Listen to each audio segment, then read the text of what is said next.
Okay, on this episode of Tales from the Game Table, I am telling the tale of the most epically anticlimactic game I have ever played.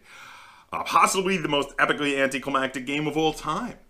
And it was only about the first or second game that my brother and I had ever played of Titan.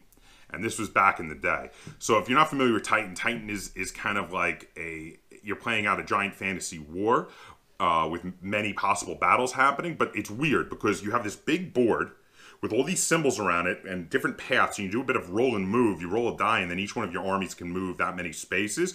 But there's symbols that say, like, okay, if you start on this space, you must move in that direction. Or if you're already moving, you must move in this direction. Or if you start on this space, you have several choices where to move. But then once you start moving, you have to keep moving in a certain direction.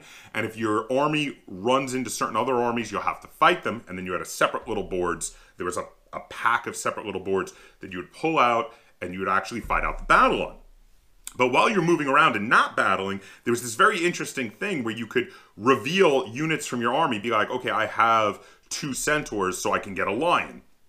And each of the spaces, they had like a tree that was printed on the side of the board that showed, like, okay, if you land on this space, 2 of this unit can get you that, or 3 of this unit can get you that. And if you had a single of any particular unit, you could always get the same unit. So we were actually much more obsessed with that building up of our armies and slowly getting better and better troops than we were the actual fighting.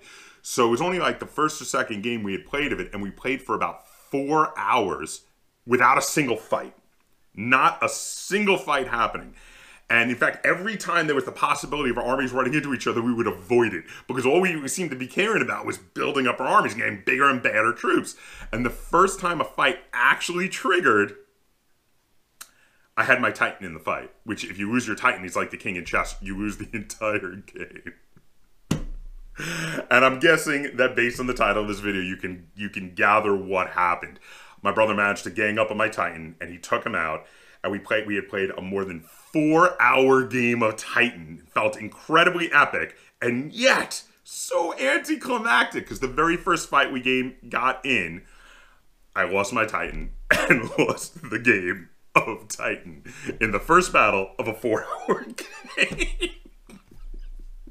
And that's the story of the most epically anticlimactic game I think I have ever played.